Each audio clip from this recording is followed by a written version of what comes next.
E aí, Kariane, cara, obrigado por ter vindo aí. Eu que agradeço. Você sabe, eu tive a oportunidade de fazer o primeiro flow ainda contigo, foi muito legal, cara.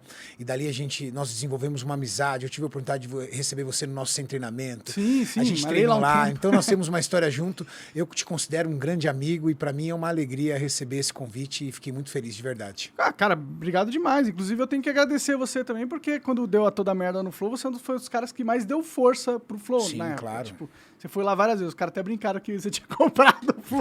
Os caras falaram isso. É, Um monte de gente começou a falar. Sim, sim. É qualquer lugar que eu vou, os caras acham que eu compro, entendeu? É que você foi lá várias vezes, porque você Sim. estava ajudando num momento difícil, Exato. entendeu? A gente sabe que você é um cara com um grande perfil na área de fitness e empresarial agora, que inclusive é um dos assuntos que eu quero tocar com você, porque você fez uma expansão, né, cara? Você começou a expandir a parte de academia para uma franquia, que você já tem lá, lá em Curitiba, eu acho que tem.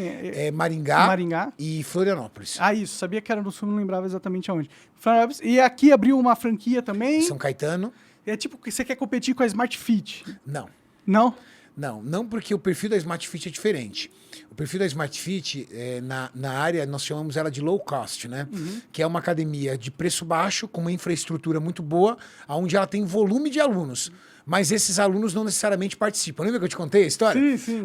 Nós fizemos uma brincadeira. Eu falei assim, ó, o grande case de resultado da Smart Fit é porque ela tem alunos que não vão. Porque é tão barato que o cara, quando ele paga a academia, dentro da consciência dele, ele fala assim, opa, tô pagando a academia, tô na academia, tô matriculado, não sou sedentário. Ah, sim. Aí de vez em quando ele acorda, dá louca na segunda-feira dele, ele vai lá, pega, coloca a roupinha na mochila, sai do trabalho e faz uma esteira. Entendeu? E aí ele faz isso e vai jogando tudo tal. Quer ver? Pera aqui. Atende pra mim aqui, por favor. Que o menino tá aí na porta aí querendo falar comigo. Ah, tá. Ele veio me trazer um negócio. Só pega pra mim. Programa ao vivo. Não. E aí, ele faz o que ele faz? Ele coloca um preço barato e faz uma coisa que nós chamamos de recorrência. Que é o quê? Você paga mês a mês, quando vence um ano e continua debitando na sua conta. Ele vende Você o plano tem que entrar, anual, né? Vende o plano anual, só que quando vence o plano anual, continua cobrando na tua conta mês a mês. Sim. Você tem que tirar o plano, você tem que ir lá e dar baixa, não quero mais. Você tem a esperança que você esqueça, né? Quanto de gente que já não tá pagando plano de academia Muita que gente esqueceu. paga academia e fala, putz, cara, Eu nem tô lembro. 2 anos pagando, não vou lá. R$ 99,90, entendeu? Para muita gente, isso aparece no extrato. Para outras pessoas não aparece. Sim. Tipo. É, E outra, o cara acha que ele tá na academia porque ele tá pagando.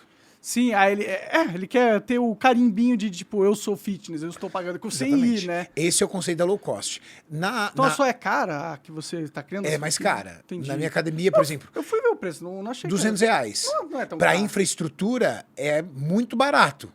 Mas é metade do preço da Smart Fit. É o dobro, né? É o dobro do preço da Smart Fit. Sim. É o dobro. Pode E aí, crer. se você parar para pensar, por exemplo, imagina um cara aí que ganha R$1.500, R$1.800, R$2.000, R$100 para ele, cara, é 5% do orçamento dele. É, não, pode crer. Entendeu? Ele coloca combustível no carro, Sim, ele sim. paga Uber. É, entendeu? não. É.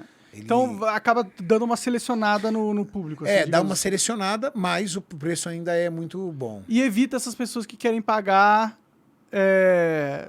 tipo, R$200, talvez ele não esqueça. Talvez evita atrair a pessoa que não é R$200 o cara hardcore. vem e treina. Pode crer. Vem treinar. Não necessariamente o cara vai para treinar pesado, né? A maior parte das pessoas que vão na minha academia, elas são pessoas que treinam. Elas gostam de treinar. Mas não necessariamente são pessoas fisiculturistas. É que o perfil das pessoas que acompanham os meus vídeos, os meus canais, é o perfil da pessoa que entendeu que a musculação funciona, que a musculação traz resultado. Então é a galera mais nerd, digamos assim, da academia. A galera mais true, assim. Isso, é a pessoa, exatamente, a pessoa que vai para a academia não vai lá, ela pode fazer uma esteira, tudo, mas ela usa os equipamentos. Muitas vezes na Smart Fit, muitas pessoas ali nas academias de rede, elas fazem esteira e vão para casa. Pode crer. Se for Nem pagar a treina. academia só fazer esteira é foda, né? Porque você não vai correr no parque, né? Sim, mas aí se você parar pra pensar que é R$100, tá legal. Pode crer. Como que faz uma franquia, mano? Porque parece ser, tipo, um puta business que deve ter tido um maior tempão pra estruturar, fazer todas as estratégias, conseguir o financiamento, porque imagino que deve ser caro demais montar uma academia dessa, né? Na verdade, uma academia dessa custa entre 10, 15 milhões de reais. Grana pra caralho. Porque a academia é muito grande. Se você parar para pensar, é uma academia muito grande. E os equipamentos são caros, eu lembro que a gente Então, conversou. nessa academia de São Caetano, por exemplo, são mais de 2.000 metros. A minha academia em Floripa, ela tem 1.200 metros. A academia em Maringá tem 800 metros. Pode crer, pode crer. Então, elas são academias relativamente grandes. A de Floripa é muito legal, cara, perto da praia. Imagina, você vai e faz A galera que vai lá... da praia e já... E a galera que vai lá, assim, é cidade de praia. Então, cidade de praia, a galera gosta de se cuidar, a galera gosta de ir pra academia, tudo. Então, é bem gostoso lá em Floripa. Aqui em São Caetano, o forte dela é porque os atletas treinam lá, né?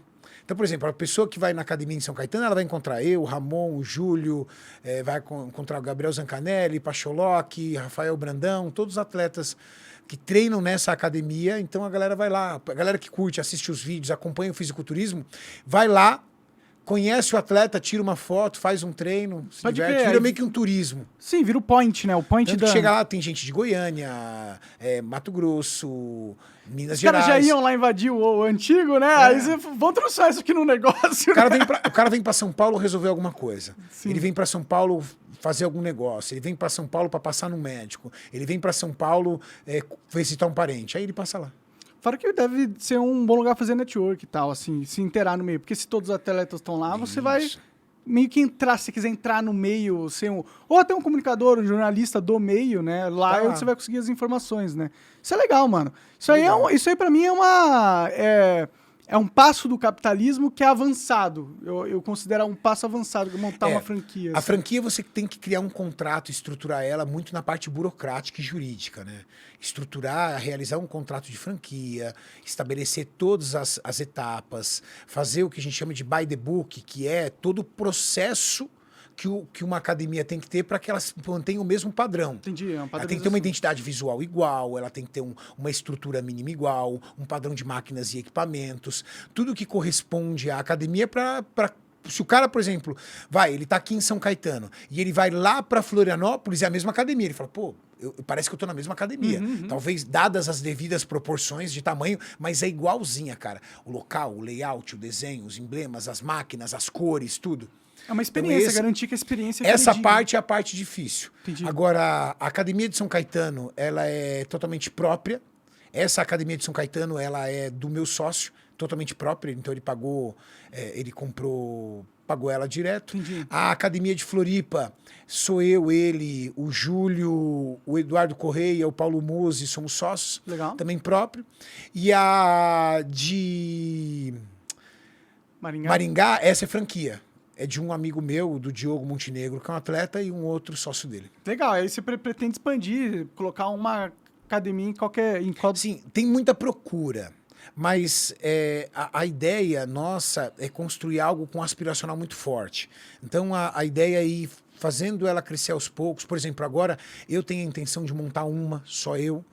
Quero montar então tem um outro sócio, um outro investidor que quer entrar comigo, que é muito amigo meu. Aí você já achou, tipo, um spot, local? Não, tô procurando, assim, porque isso é o difícil.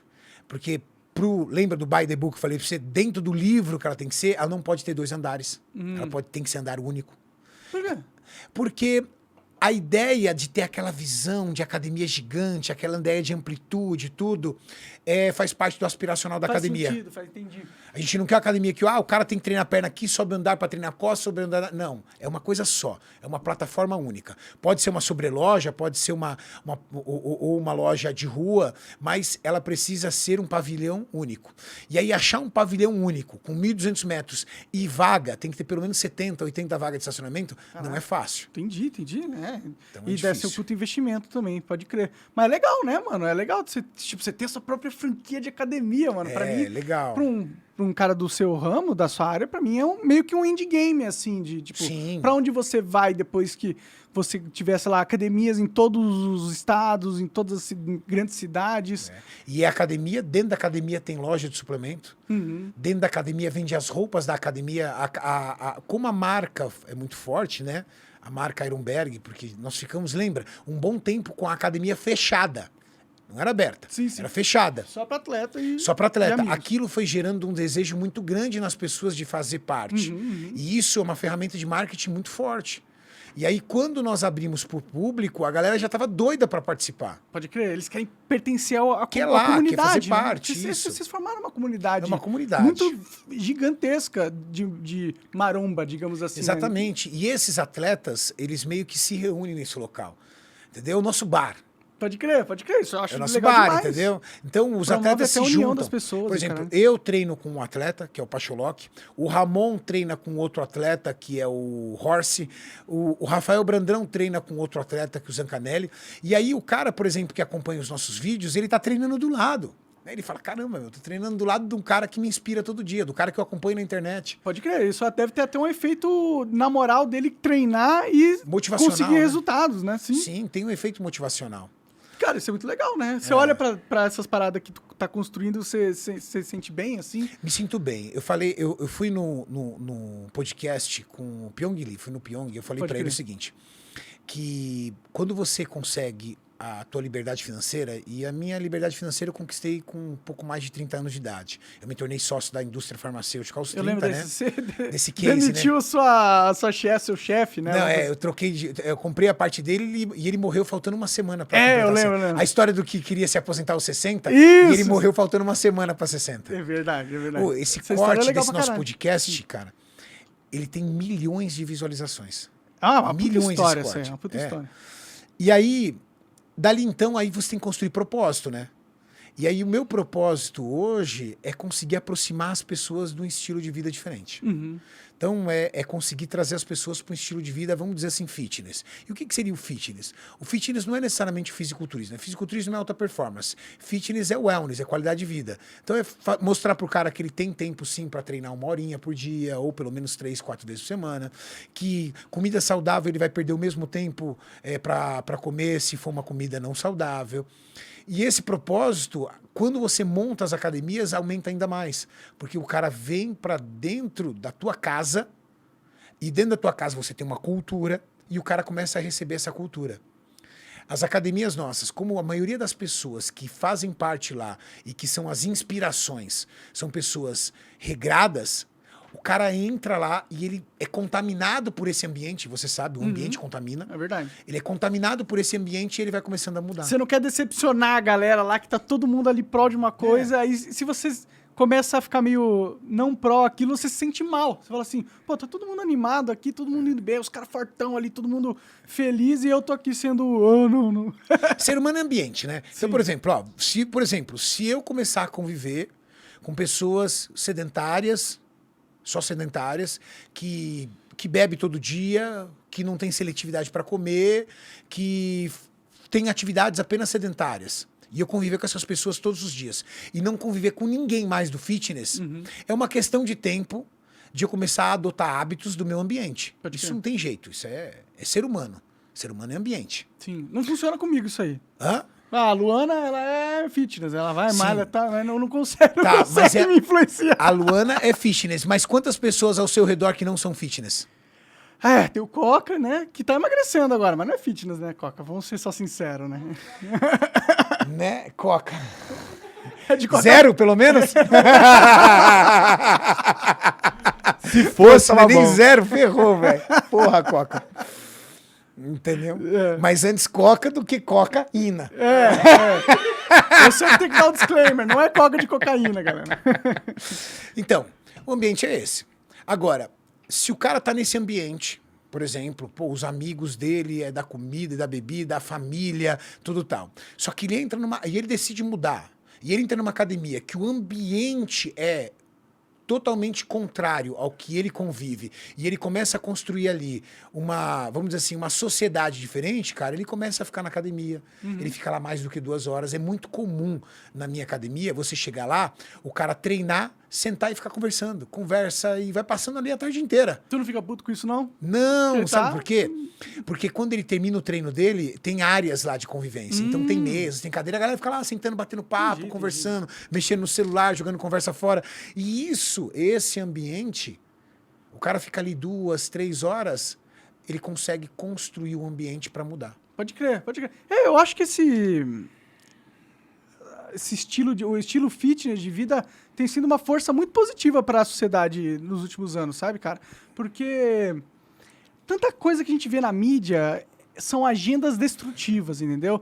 Fica mostrando assaltos e mortes ou querendo fazer com que você fique com ódio de alguém ou de uma classe. Tem muitas agendas destrutivas que estão na mídia. E eu acho que essa do fitness, do wellness, né? Dessa coisa de cuidar do seu corpo e de se sentir bem e criar essa comunidade, como você disse, é uma das forças que são contrárias a essas forças que estão tentando minar a mentalidade do ser humano, do brasileiro, entendeu? Porque eu acho que está acontecendo uma guerra das mentes das pessoas.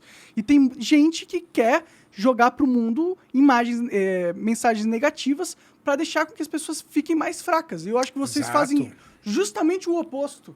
E é muito importante. Por isso que o trabalho de vocês é uma parada que eu admiro, tá ligado? Justamente por causa desse efeito numa sociedade que você olha pra mídia e só quer colocar todo mundo pra baixo. A mídia quer tirar a tua autoconfiança. A mídia quer tirar a tua coragem. E ela quer tirar, acima de tudo, o seu poder de decisão.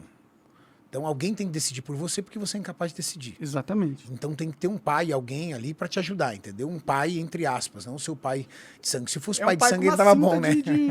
Se fosse pai de sangue, ele tava bom. O pai realmente quer o seu bem, né? Sim, sim. Mas não é o pai de sangue. Legal? E o que o esporte faz? O esporte faz o contrário. Ele te ensina disciplina, ele te dá coragem e aumenta a tua autoestima. E você com a autoestima aumentada não é qualquer um que bota o dedo na tua cara pra dizer o que você tem que fazer. É verdade. Então, isso ajuda demais. Sim. E não é necessariamente o esporte da musculação, é qualquer esporte. Sim, é atividade física em geral. Atividade física. Você pega um garoto, coloca ele numa arte marcial, ele fica mais autoconfiante. Claro. Ele fica mais disciplinado. Ele sabe se defender. Sabe se defender e, acima de tudo, sabe colocar, valer a palavra dele. Então, o esporte aumenta muito sua autoestima. Sim. E isso é ao contrário do que a gente percebe que vem massacrando a sociedade, né? E aí você não consegue movimentar a massa com tanta facilidade. Se você tiver pessoas com a autoestima bem, pessoas corajosas, pessoas entendendo quais são os seus objetivos, né? Exatamente. Difícil para movimentar uma massa assim. Exatamente. Por isso que eu fico surpreso ainda que vocês não foram atacados, a comunidade, né? A comunidade maromba ela é muito bem aceita, eu vejo, né? Ela é muito bem aceita, mas ela também é muito unida. É quase que crer. uma religião, cara. Pode crer, eu percebo. Entendeu? Isso. Então é difícil você ali atacar. Se você atacar, você vai atacar todos. Pode crer. Isso é importante. A união faz a força, né? O que diz. Sim. Mas... então, eu acho da hora, mano. Acho da hora isso. A gente tá num momento onde a guerra da mente... Já ouviu falar de guerras híbridas? Não. Guerras híbridas é basicamente um conceito que, na geopolítica, a guerra física, como está acontecendo na Ucrânia, ficou custosa. Não vale a pena ter soldados atirando as pessoas. Sim. Então, os países, os deep states dos países, o exército dos países, eles trocaram as estratégias para, em vez de ser físicas, híbridas. Ou seja, colocar o escopo do econômico e o escopo do mídia, da mensagem, da propaganda. E focar nessa. Então, o mundo teve um grande foco nessas coisas. Então, rola propaganda para destruir a mentalidade de todo mundo, saindo do exterior e até mesmo gente patrocinada aqui para destruir a mentalidade do brasileiro. Porque existe um interesse das outras nações que a gente seja fraco. Porque o Brasil é grande. É um puta país gigantesco, com 200 milhões de pessoas, com a Amazônia, que tem riqueza pra caralho, minério e não sei o quê, e vários tipos de plantas um solo diferentes. muito fértil, um clima muito favorável.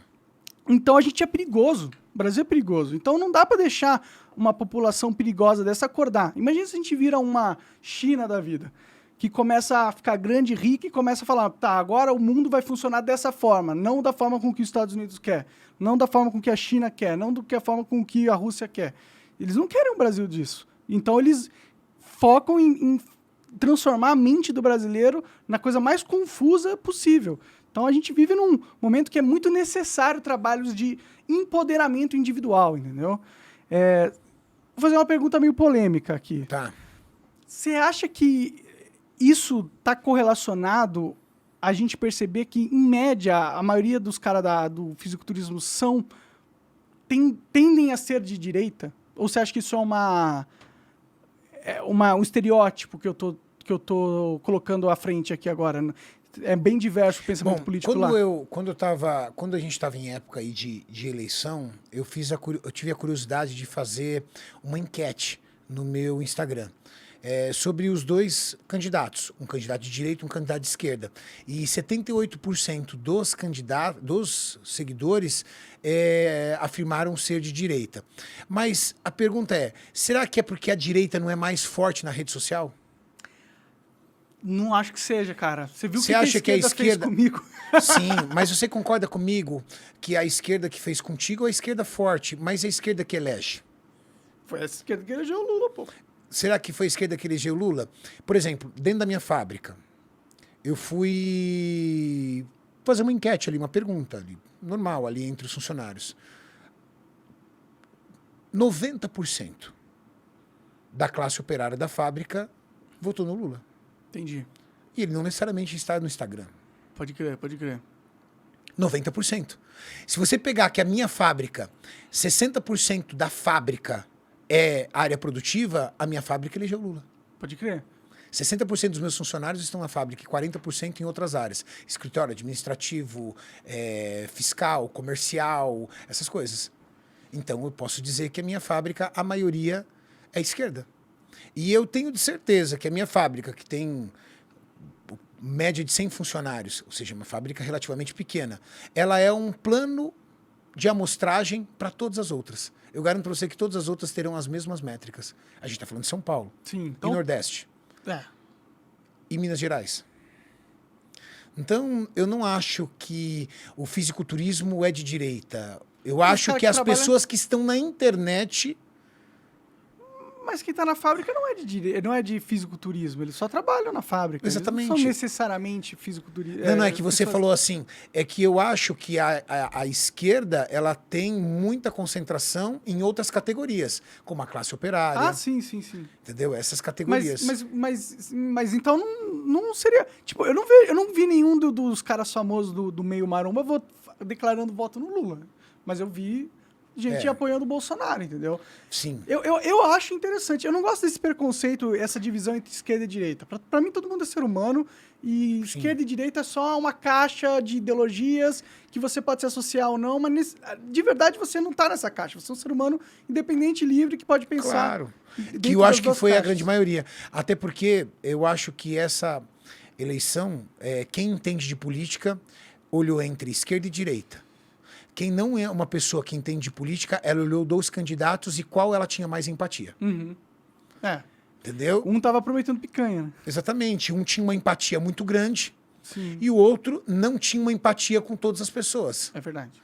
E eu acho que isso, entendeu, pesou muito, porque você sabe, o Brasil e o brasileiro não é ainda um grande interessado em política.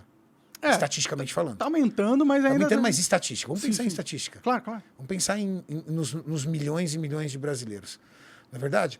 E aí eu acho que não tem saneamento básico, né? Só para começar aí.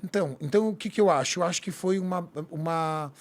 Para quem entende política, foi direita versus esquerda. Mas, na minha opinião, a grande maioria foi 2 candidatos. Lula versus Bolsonaro.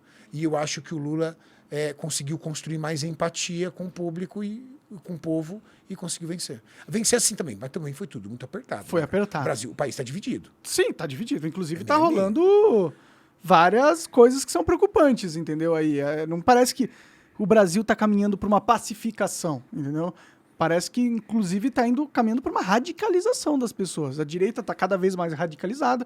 E parte da direita tá na rua pedindo intervenção, tá ligado? Está havendo manifestações. Não dá pra ignorar que isso tá acontecendo. Apesar da grande mídia estar ignorando, você tem milhões de pessoas na rua pedindo intervenção. Tá acontecendo isso. Então, eu não sei de onde que isso... Será que essas milhões de pessoas vão só aceitar o Lula? Eu acho que eles não vão aceitar o Lula. É difícil aceitar um cara que a gente sabe que roubou, tá ligado? Pra caralho, bilhões e bilhões e bilhões de reais. Foi preso por isso. 3 instâncias condenaram ele, ficou 2 anos preso.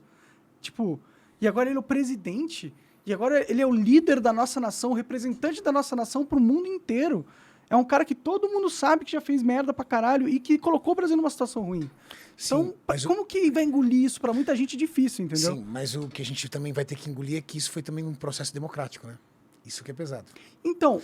Dentro de um processo democrático. Mas você acha que foi limpa as eleições? Assim, você acha que os caras que eram responsáveis por coordenar, fazer o meio de campo das eleições, eles foram imparciais, impartidários, justos?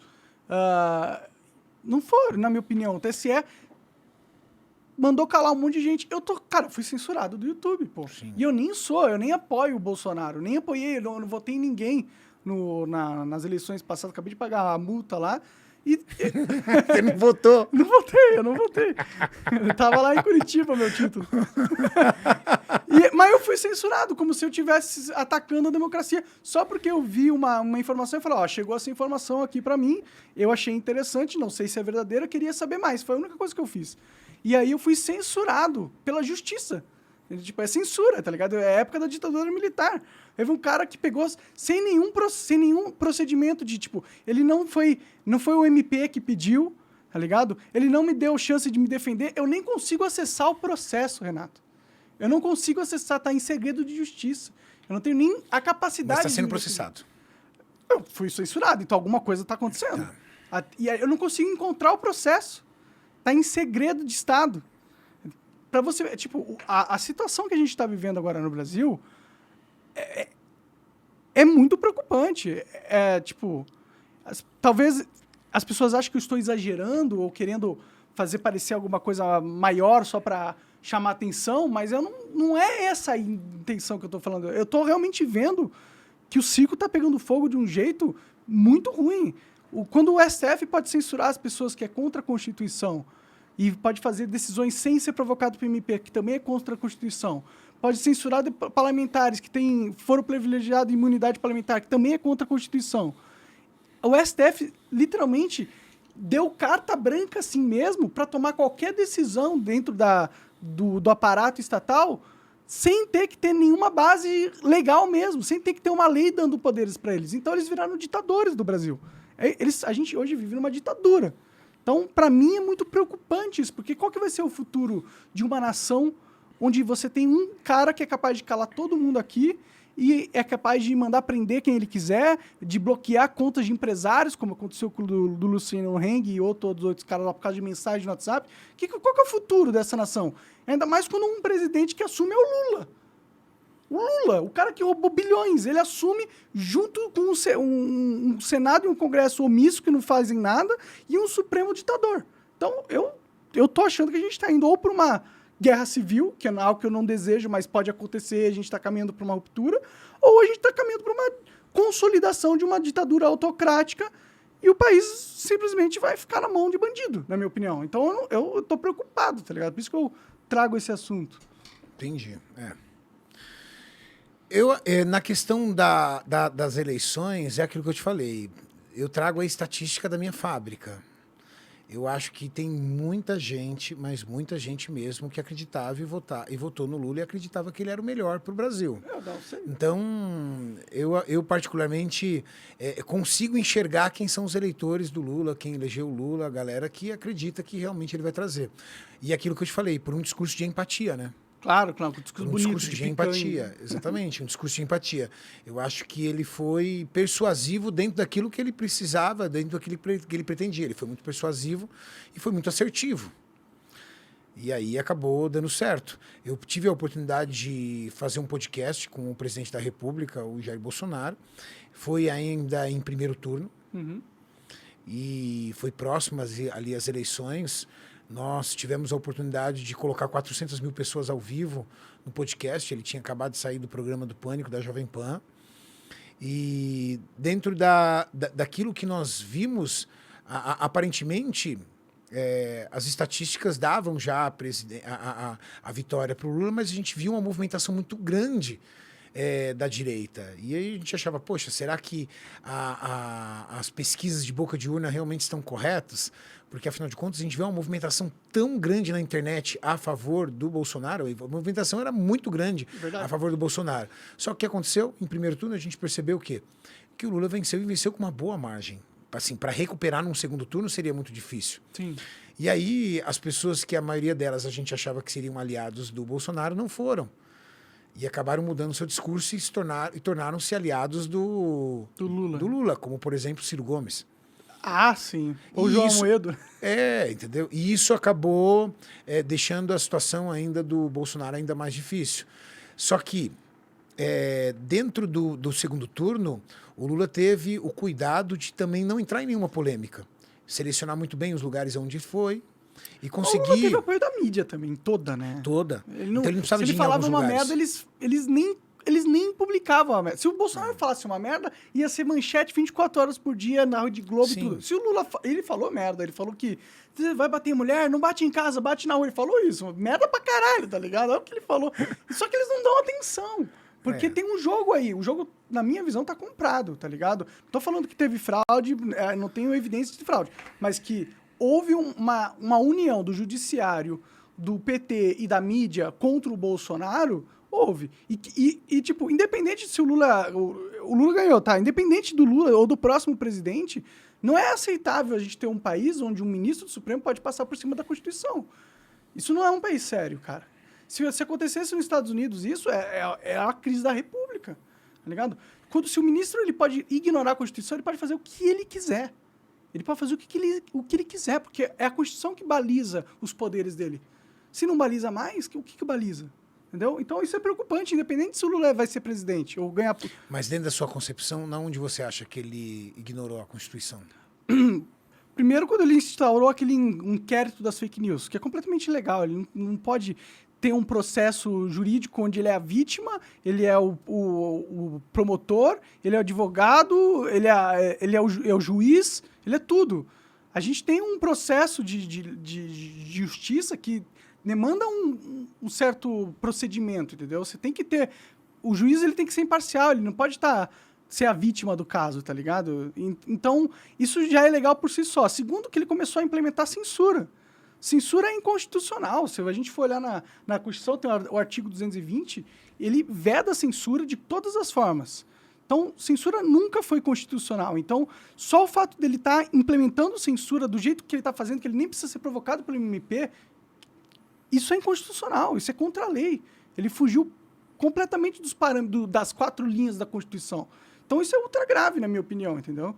Só que não há uma comoção social sobre isso.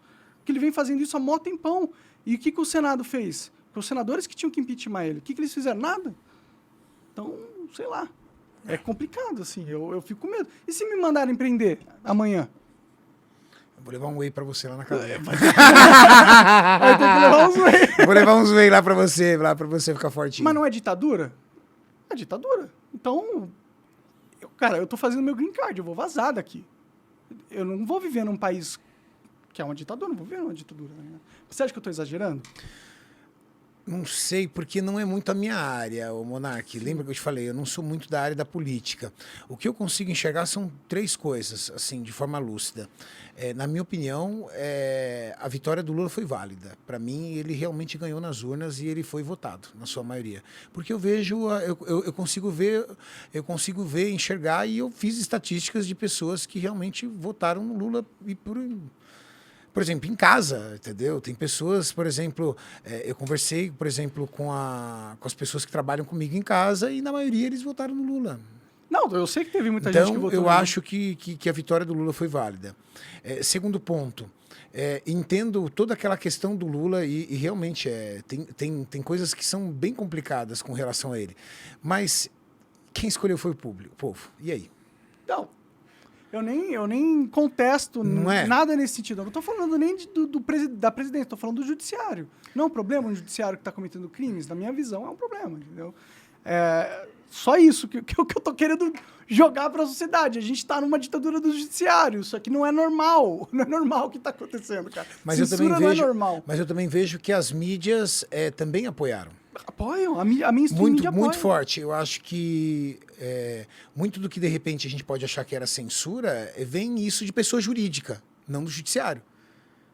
Da pessoa jurídica. Fala assim, olha, uma rede social ela tem dono, entendeu? Um site tem dono, um jornalismo tem dono, e às vezes eles mesmos tomam as atitudes e de repente falam, não vamos noticiar isso, vamos dar prioridade nisso, vamos fazer isso. Não, tudo bem, mas quando é o Estado é censura, né? E não, outra, o Estado não pode. Então é isso que está acontecendo. E outra, eu acho que as big techs, o YouTube, essas grandes corporações, eles censuram também, entendeu? Eu acho que...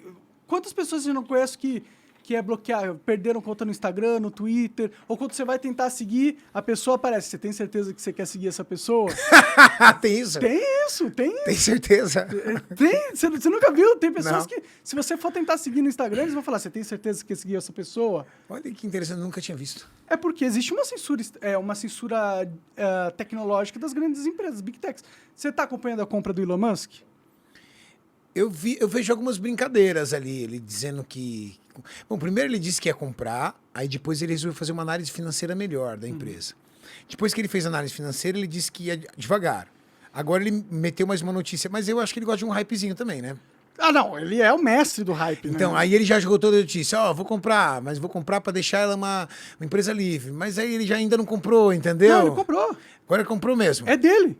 Tá. É dele faz muito. Ele demitiu 4 mil Eu vi. pessoas. Eu vi. 4 mil pessoas, cara. Ele tá fazendo uma revolução tecnológica. Sabe qual que é o problema das Big Techs? E por que será que ele demitiu 4 mil pessoas? Porque tinha um monte de nego lá que não fazia porra nenhuma. Sabe o que eles tinham lá no headquarters do Twitter?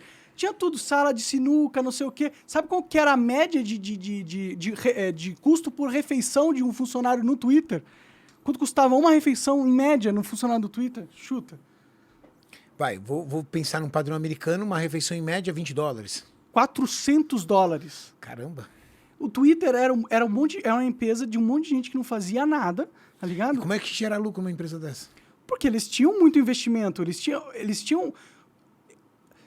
A empresa começou a ganhar muito dinheiro, o Twitter, vindo investimento tal, abrindo a bolsa, começou a entrar dinheiro pra caralho. Só que o custo para você manter um site como o Twitter não é tão grande assim, você não precisa de tanta gente assim pra manter um É site. de tecnologia, né? É pequeno. Só que aí eles começaram a ganhar muito dinheiro, em vez de eles colocarem esse dinheiro para coisas eficientes que aumentar a produtividade do Twitter, não.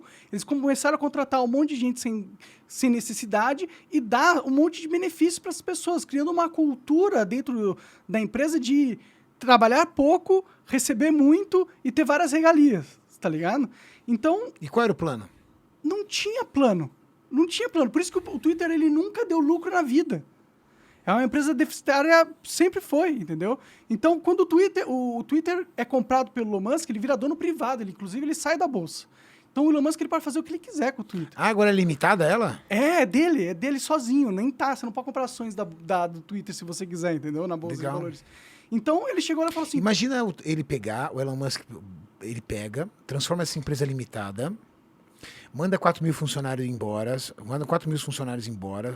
embora, refaz todo o processo tecnológico dela, otimiza ela, cria produtos que aumente a lucratividade dela, como o Instagram tem produtos incríveis que faz dinheiro pra caramba, e depois abre capital. Eu acho que talvez... Nossa Senhora! Quanto não vai valer uma empresa dessa? Então... eu acho Quanto que não vai valer? É a estratégia... Desgramado é um gênio, hein? Eu acho que ele é um gênio. Tem muita gente que duvida do cara. Tá Não, ligado? peraí. Se você tá me dizendo que o desenho do Twitter é esse, uma empresa que pagava $400 para uma refeição de um funcionário, ele vai contratar um CEO fudido. Ele é o CEO. Ele é o CEO? Ele é o CEO. É, mas daqui a pouco ele vai ter que contratar um CEO porque ele não dá conta de tudo. Sim, Entendeu? Aí ele vai fazer, o cara tá fazendo uma limpa, vai mudar todos os processos, cria ferramentas dentro do Twitter que faz com que ela converta em dinheiro, entendeu? Nós vamos poder monetizar, Vai vender, provavelmente. vai poder monetizar. Provavelmente ele vai criar formas de você vender publicidade de uma maneira muito mais lucrativa para que as empresas entrem. E passado aí 2 aninhos disso estabelecido, ele abre capital e a empresa é uma empresa multibilionária. De talvez... bilionária vai para multibilionária. É. Bom, ele pagou 44 bilhões na parada. Então, ele pode transformar essa empresa numa empresa de meio tri. Imagina. Quanto custa será um Instagram? Ah, eu não sei quanto que custa o Instagram. Pesquisa aí quanto custa o Instagram, Coca, pra nós ver. Então, dá pra, entendeu? Ele pode... Não sei se deve custar muito mais do que o Twitter, não. Não Será? é possível, cara, porque o Instagram faz muito dinheiro. Bom, o Instagram faz dinheiro mesmo. Link patrocinado, Não, é verdade. Muita gente bota muito dinheiro. Mas o Instagram ganha esse dinheiro desse link patrocinado? O quê? Ganha uma por exemplo, parte? eu tenho uma hamburgueria. Ah. Não, ele tem a maior parte. Eu tenho uma hamburgueria, certo? Eu quero aumentar a visibilidade da minha hamburgueria. Eu turbino uma postagem. Tá, tipo a AdSense deles. É, mas aquilo é o que dá dinheiro pra ele. Link patrocinado. Pode crer. Esses vendedores de curso digital, onde eles estão? Botando dinheiro na onde? Eu tenho amigos meus que têm produtos digitais, os caras botam 1, 2, 3 milhões por mês. Um cara. E reverte, isso é impressionante. A galera gosta de cursos pra caralho mesmo, né? Quando o cara tem curso de empreendedorismo, quando o cara tem uma série desses cursos, tudo reverte. Pode crer. Dá uma vontade de fazer um curso ficar rico. Falaram aqui que o Instagram é avaliado em 33 bi. E era, custa menos. Por que ele não comprou o Instagram, então? Caramba. Meu. Você tem que perguntar primeiro se ele tá à venda, né? Ah, é verdade, né? O dono é o Mark Zuckerberg. Ele não ia vender porra nenhuma, né? Não, ele vai falar assim, eu vou fazer o que com esse dinheiro? Ele Vou comprar precisa, o quê? né? Vou comprar o tu. Chega um momento Vou que... comprar o do planeta? É. Só se ele quiser comprar o Ele planeta. literalmente tá querendo fazer um outro universo, né? Um Né? metaverso, Metaverso. né? Vai fazer, hein? Vai fazer. Você acredita no metaverso? Eu acredito que como conceito tecnológico é provável que Eu exista. acredito que vai ser o entretenimento do futuro. O que você imagina? Tipo, colocar um óculos assim, Eu um acho que chip o cara na vai andar em cabeça? Marte. Eu acho que o cara, entendeu? Vai andar em Marte, vai tocar o terror. Mas ele Eu acho vai que vai ter sim- puteiro de metaverso até se bobear. Não, vai ter tudo. Vai ter tudo, Se cara. tem uma nova coisa, a primeira coisa que os caras fazem é um puteiro.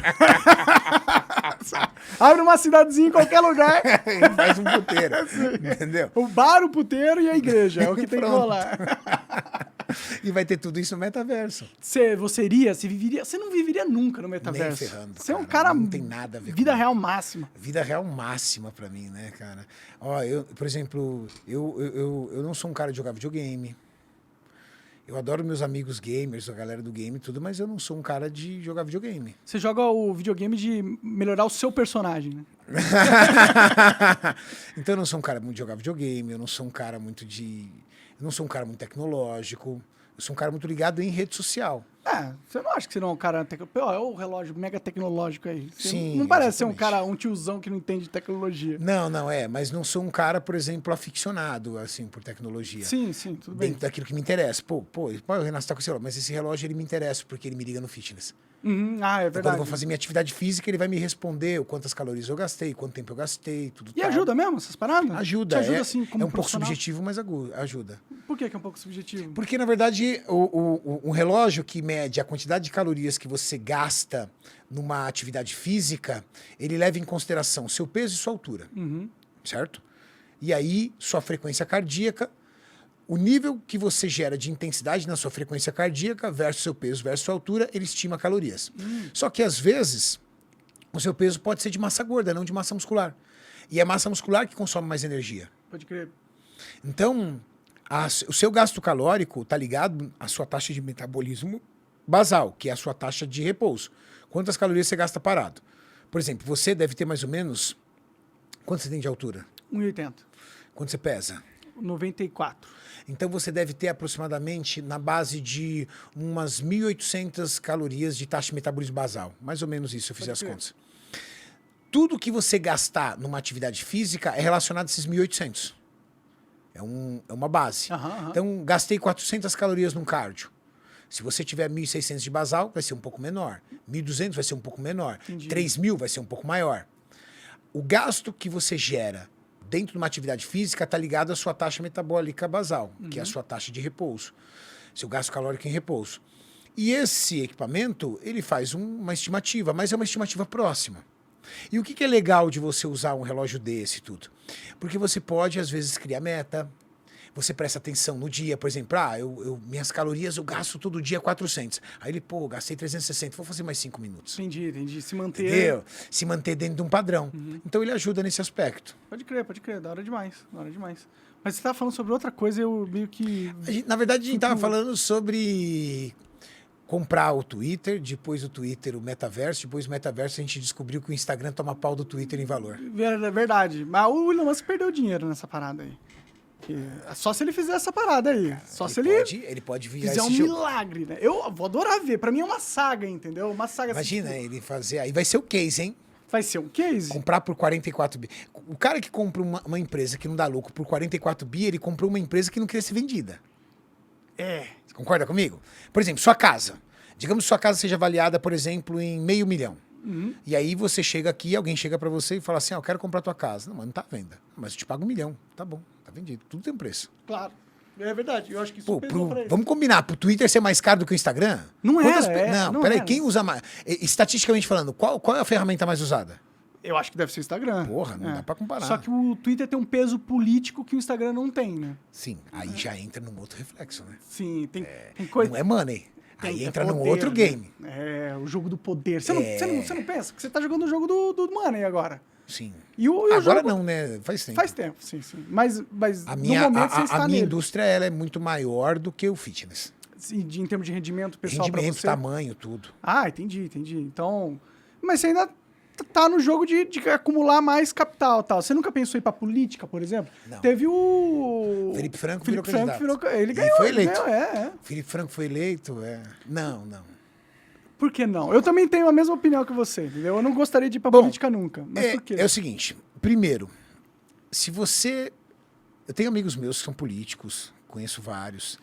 Cara, você levanta e fala assim, quero ser político. Aqui no Brasil já vem uma tarja aqui pro você, ó, ladrão. É verdade.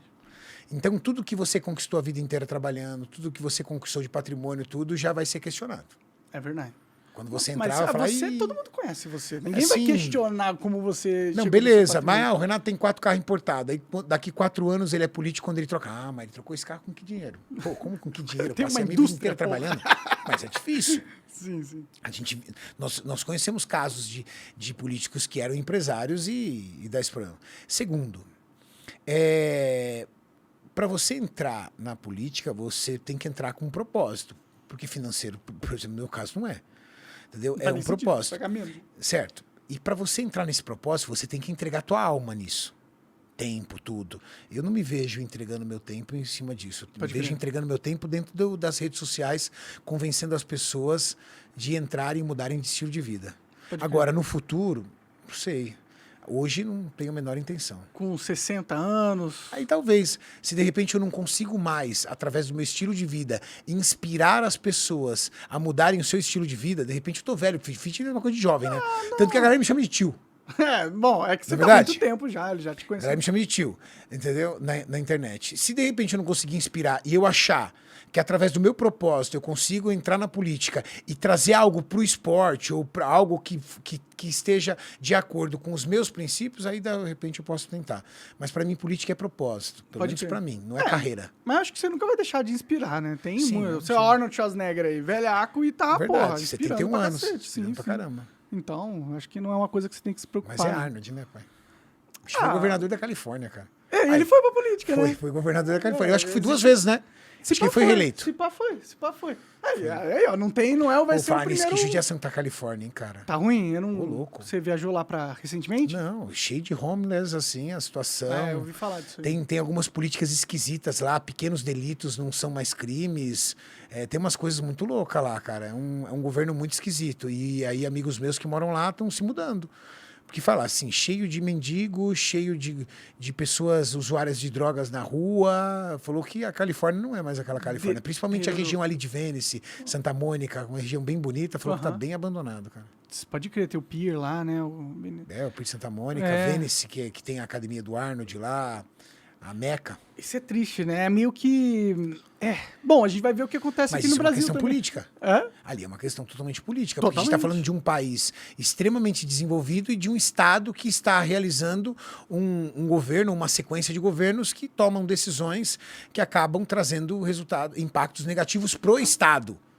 Não necessariamente. Em compensação, você viu, por exemplo, Flórida. Flórida tá voando. Sim, o DeSantis é o governador. Caramba, tá difícil. Você, por exemplo, se alugava um bom apartamento na Flórida por $1.700. Agora você não acha nada por menos de $2.700. Pode crer, cara. Por quê? Porque ninguém queria morar na Flórida. Agora a galera tá... tudo isso depois da pandemia. Por quê? O cara que morava em Wall Street, ou o cara que trabalhava em Wall Street, ou o cara que, por exemplo... minimamente morava em Nova York ou em Chicago ali. Ele descobriu que ele consegue trabalhar da casa dele. Aí ele vai falar assim, vou trabalhar na minha casa, nesse trânsito, nesse inferno, caro pra caramba. Aqui o metro quadrado é uma fortuna, eu vou pra Flórida. Pode crer. Lá eu compro uma casa muito maior, entendeu? Clima agradável o ano inteiro, não tem neve, entendeu? Tem praia lá? Deve ter tem, a Flórida, cada crer, praia, eu sou cara. ruim de geografia. Tem Miami. É do lado, é verdade. Delray Beach. Flórida é o estado, né? Miami, Delray Beach. Nossa, tem um monte de praia maravilhosa lá. Então, o cara não precisa necessariamente ir pra praia, ele pode ir para Orlando, por exemplo.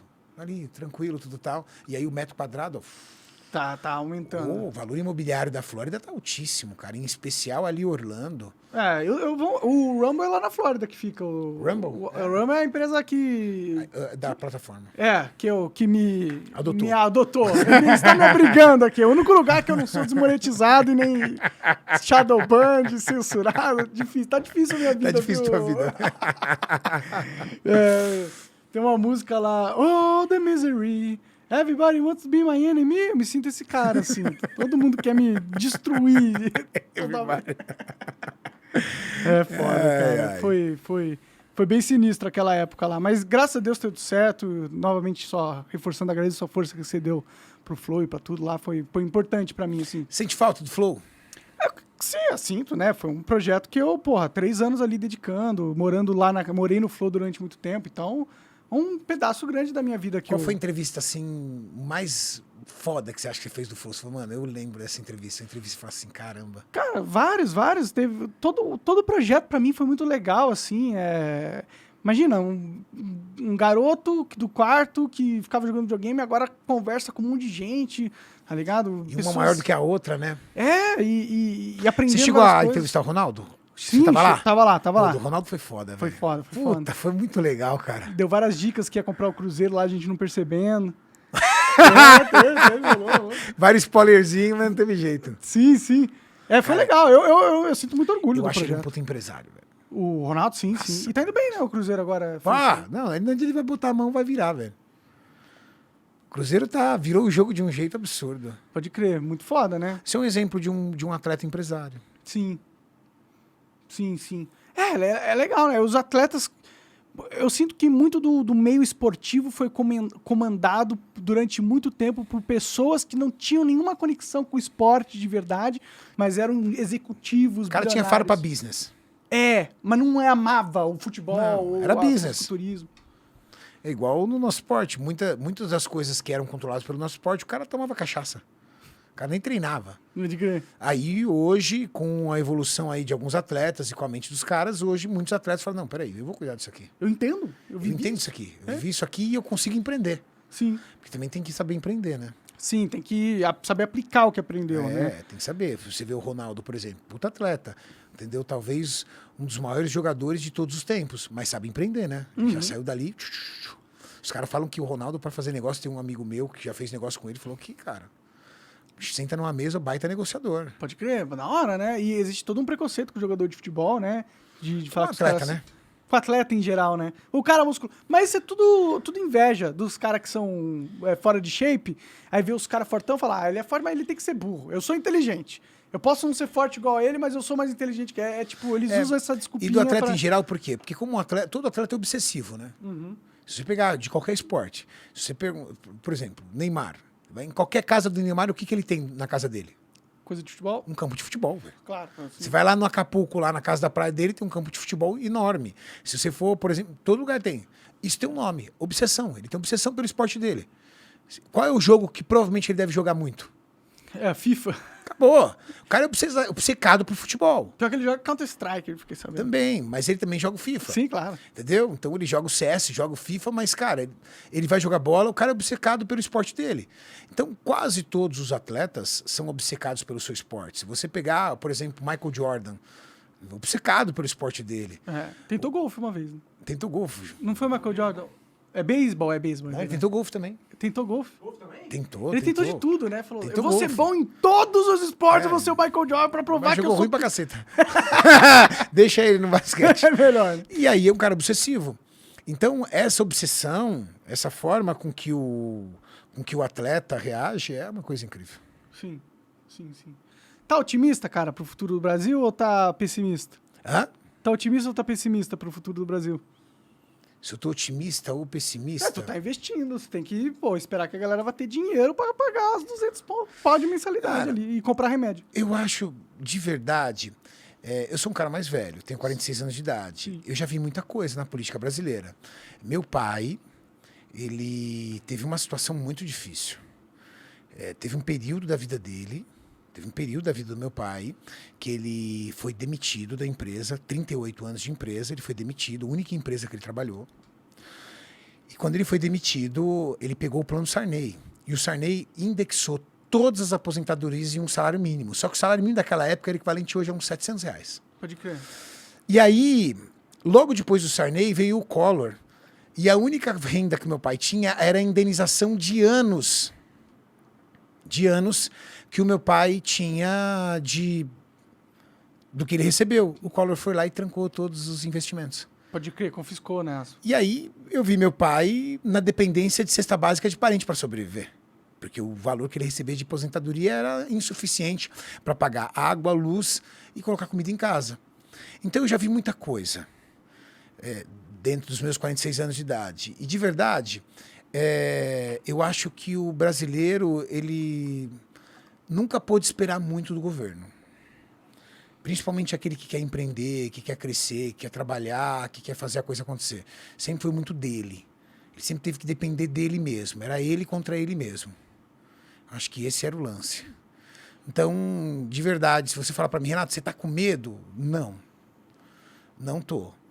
Talvez eu não esteja tão inteirado como você está, ou tão apoderado de informações como você está, e talvez isso me deixe um pouco alienado. Mas dentro da visão que eu tenho, para mim vai entrar outro presidente, e esse presidente não é o cara que vai salvar minha vida, mas também não é o cara que vai destruir minha vida. Como os outros todos, como eu passei por vários anos do governo do PT, como eu passei antes do PT, eu passei com outros, eu tenho 46 anos. Então eu trabalhava na época do Fernando Henrique, eu já trabalhava na época do primeiro do Lula, do segundo do Lula, da Dilma, e continuei trabalhando agora com o então atual presidente, e vou continuar trabalhando com outro presidente. E durante esse período todo eu fui crescendo. Eu era entregador de panfleto, fiz minha faculdade, me tornei empresário do ramo de suplementação esportiva, comprei a parte da fábrica, hoje faço parte de outras empresas, tenho outras sociedades em outros negócios, inclusive das academias que você conhece, e eu acho de verdade que isso não vai mudar. Não, pode crer, mas é que você é um cara, porra, tu é habilidoso, tá ligado? Você se destacou, entendeu? Então você é um fora da curva, porra. Você não é exemplo pra maioria das... Quer dizer, você é um grande exemplo, mas você não é a base das pessoas, entendeu? Não é estatística. E eu tenho medo. Você viu o que tá acontecendo na Argentina ali, né? Sim. Não é legal, tá ligado? Não é legal não, é péssimo, né? Eu tenho medo que aconteça aqui também a mesma coisa, Sim, tá ligado? mas você acha que ele vai conseguir fazer... Você acha que um presidente totalmente de esquerda vai conseguir fazer isso diante da minoria de Câmara de Deputados e Senado? Se ele tiver um STF que simplesmente faz o que quiser sem ter que passar pela lei, sim. Ele pode, o ministro só pode falar assim, é isso aí, aproveita. O STF mandou o ministro da Justiça sair, mandou quase prender o líder da PF, da Polícia Rodoviária Federal, ele pode fazer qualquer coisa. Então, se o Lula coisar um plano e ele coisar, já era, né? Pode ser. Mas não quero ficar nesse papo depressivo. Eu tô depressivo, Cariani. Eu tô depressivo, cara, pra ser sincero. Não, mas, eu percebi. Eu não quero também contaminar a galera aí. Se bem que... sei lá, cara, sei lá. Eu perdi um pouco as esperanças do Brasil, pra ser sincero. Tem bastante gente que ficou bem baqueado com isso. Principalmente as pessoas que têm um envolvimento político muito grande, um conhecimento político muito grande e que se envolveram muito, né? Sim, eu tô fudido já, censurado, tô desmonetizado. Hoje em dia, falar coisas no Brasil é perigoso. Falar é perigoso. Falar se tornou perigoso. Ô, Coca, pega meu celular lá no sofá. Lá.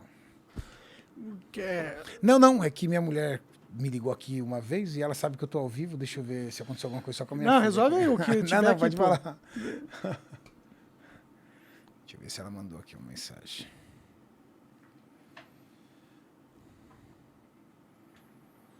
E o músico foi cancelado também? Você acompanhou o cancelamento dele? Oi? Acompanhou o cancelamento do músico? Cara, foi muito legal, né? Assim, a forma com que ele... Desculpa, cara. Mete bronca aí, mete bronca. Minha mulher é doida. Ela me ligou pra perguntar qual é o podcast, porque ela tá te procurando no YouTube. No YouTube você não vai achar. No YouTube eu tô censurado, desmonetizado. Ai. Aí eu falei pra ela, se você quer matar do susto, eu ao vivo você me liga. Desculpa, eu achei que você não tinha chego ainda. Como não? Faz 15 minutos, não. Então, do Muzi foi um negócio interessante, cara. E Twitter, né? Ah, foi no Twitter que Foi no começou. Twitter. Né? Foi no Twitter. Ele fez Na verdade, parece que o Muzi seguia o Bolsonaro e os filhos.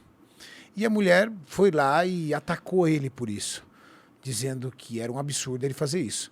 Só que ele teve uma resposta tão inteligente e coerente, porque, por infelicidade dela, ela é formada em direito, era advogada.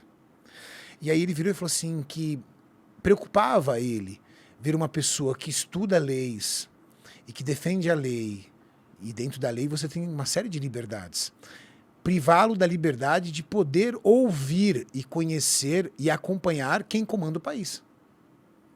Que é básico, né? É um básico, inclusive, para evitar alienação. Claro. Então, aquilo foi muito bom para ele. Porque ele saiu de 7 mil seguidores para 250 mil seguidores no Twitter. Verdade, verdade. E então a galera ele fez gosta. do limão uma limonada. Pra caralho. E por que Tem ele fez certo do limão uma pensamento limonada? sobre- Porque ele tava com a verdade. Verdade. Simples assim. Sim. Simples assim. Sim, e Foi, porque aconteceu ele é a mesma amado, coisa, né? foi a mesma coisa que aconteceu comigo no podcast do Bolsonaro.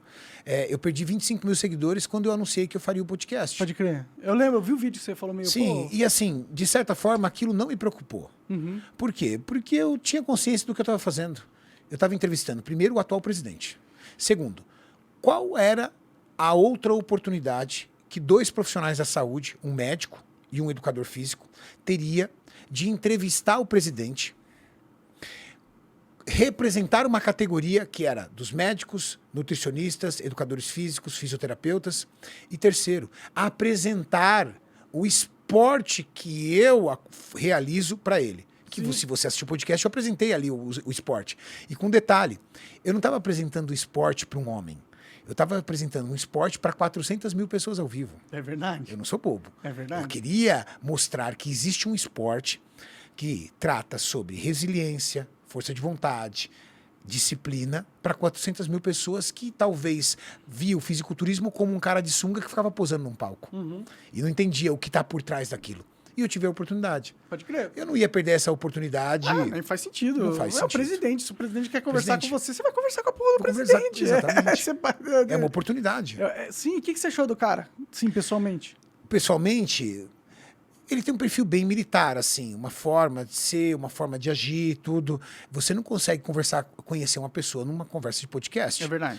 Isso é impossível. Mas o que eu percebi, e que foi uma coisa que eu achei bem interessante, é o seguinte: ele é um cara muito bom para delegar. Ele não centraliza a atenção nele.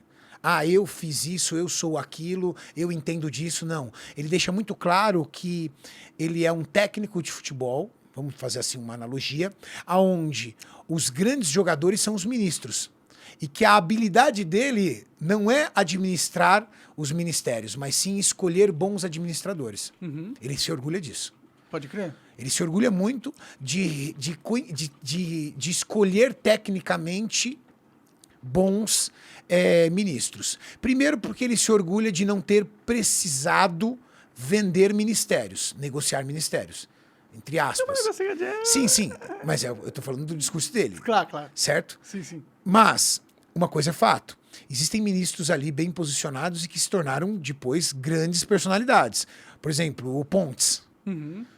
Ganhou em primeiro como senador também, Ganhou votado primeiro, 10 milhões de votos. Entendeu? O governador de São Paulo agora, O Tarcísio. Tarcísio. São ministros que ganharam destaque. Por quê? Porque ele deu destaque. Verdade. E isso não é muito comum entre presidentes. É verdade. Se você pegar, por exemplo, e entender, por exemplo, o governo do próprio Lula, ele não tinha grandes ministros ali em Tanto relevância. que ele não fez nenhum sucessor. Exatamente, era muito ele. Uhum. O próprio Fernando Henrique também. Talvez a Zélia, na época a Zélia na época do Collor, que era a ministra que comandava o dinheiro. Entendeu? Entendi. Era ministra forte. Eu acho que depois da Zélia veio os ministros do Bolsonaro mesmo. Bolsonaro. Ele acertou bastante, né, nos ministros, né? O Brasil Eu acho deu que ele uma- acertou e, acima de tudo, ele permitiu que eles trabalhassem. E não fossem ligados a política e ideologias, né? Isso é o que mais fode a política, são as ideologias, na minha visão. Então foi isso que eu percebi nele, assim, percebi isso nele. Uma pessoa que gosta de ser polêmica. Eu percebi isso porque eu perguntei, olha, nós podemos perguntar de tudo, né? Podemos perguntar de tudo, tudo bem? Ele falou, não, pode perguntar de tudo, entendeu? Sim, inclusive, ele foi pode bem fazer aberto. as piores perguntas, ele falou. É legal, né? Quando o cara tá Ele falou isso. peito aberto pra responder Peito qualquer aberto coisa. e foi muito bom. Assim, foi muito legal. Primeiro, para a construção da minha carreira. Cara, pô, eu vou ter a oportunidade de falar para os meus netos que eu entrevistei um presidente da República, talvez um dos mais polêmicos da história do Brasil. De Talvez fato. um dos mais polêmicos. De fato. Eu vou ter a oportunidade de falar. Sim, isso é Pô, eu entrevistei um presidente da República. Ah, pai, duvido. Ah, duvido. Olha lá, ó, no YouTube. Se não tiver no YouTube, eu tenho que gravar no HD aí, cara. Hoje em dia não sabe quanto tempo o YouTube vai durar, né? Ele tem tudo para durar muito, né? Mas a gente tá falando de uma empresa, né? Uma empresa pode começar, pode terminar. Todos os dados, na verdade, eles são, tipo, em 4.000 anos. Será que vai ter todos os dados aí que a gente construiu? Também em 4.000 anos, meus tataranetos não vão saber quem eu sou. Talvez saibam, né? Se tiver 4.000 anos, se muito... tiver o YouTube. Isso é o louco dessa nossa nova geração. A gente tem todo um registro. O louco a minha loucura é essa. A minha loucura é eu conseguir construir um legado que as pessoas lembrem do trabalho que eu fiz em favor das pessoas. Sabe? O que é? Pô, vamos pensar grande no Arnold, por exemplo. Pô, as pessoas, quando o Arnold morrer, as pessoas lembrarão o que ele fez. Sim, ele fez um monte de coisa, né? Ele tem uma feira com o nome dele. Sim. Chama Arnold Sports. E com certeza, após a morte dele, essa feira não vai morrer. O que você queria que estivesse escrito na sua lápide? Na lápide? Porra, que pergunta. Eu nunca recebi essa pergunta, Coca. Cafeta, velho. Essa pergunta foi foda, velho. O que eu escrevi na lápide? Primeiro, eu gostaria que essa lápide tivesse ali um cara que viveu mais de 100 anos. Claro. Espero. Não que eu esteja trabalhando muito pra isso, né? Você é mais saudável do que eu, né? Sim, não tem a roupa. De você também, isso também. Agora eu vou usar o mesmo de você. Você não é base. É verdade. Sou base de que não fazer. Mas vamos pensar o que colocaria, falar assim, ó, esse cara mudou vidas. É o que eu recebo muito. Ó, antes de vir pra cá, eu tava fazendo meu treino, e quando eu tava terminando meu treino, um rapaz chegou em mim e falou assim, Renato, eu sei que você deve ouvir muito isso, mas eu tava com uma vida absolutamente sedentária, eu tava com 150 quilos, um nível de esteatose hepática é gordura no fígado, um nível de esteatose hepática que já comprometia o meu fígado, com risco já de morte. Caralho. Eu tava com diabetes. E... Tá fudido, tinha tudo. Muito. Ele falou assim, e eu tava sem rumo.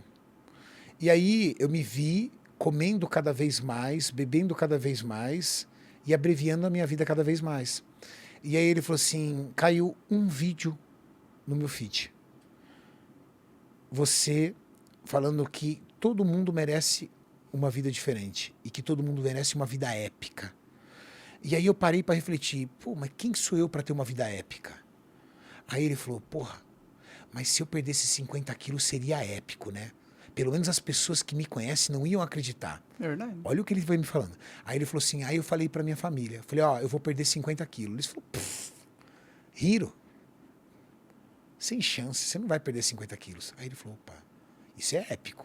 Se eu fizer isso, vai mudar. Aí ele entrou no meu canal, começou a assistir todo... Eu tenho mais de 700 videoaulas no meu canal. Entendeu? Você coloca lá, Renato Cariani perder barriga, Renato Cariani emagrecer, Renato Cariani suplementos, reduzir linha de cintura, Renato Cariani como melhor café da manhã, Renato Cariani melhor refeição à noite. Ele começou a assistir tudo. E baseado nos meus vídeos, ele construiu a própria dieta dele. Baseado nos meus vídeos, ele planilhou o treino dele e começou a fazer atividade física de acordo com as minhas orientações, os treinos, tudo. Cara, ele perdeu peso pra caramba. A mulher dele entrou nisso. 2 amigos dele entrou nisso. Um tio dele entrou nisso. Todos motivados pelo exemplo dele. Ele falou assim, hoje, Renato, eu me sinto um cara de vida épica. É legal, né, porra? Então, se eu tiver a oportunidade, e eu tenho, de mudar a vida de pessoas todos os dias, é o que eu gostaria de colocar na minha lápide. Este cara mudou vidas de pessoas.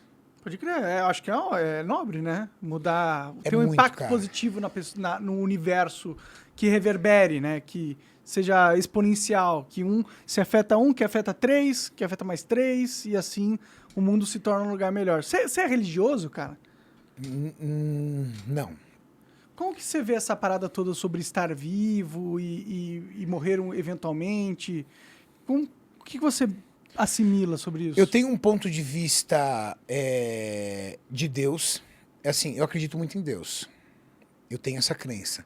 E eu acredito que Deus olha por nós.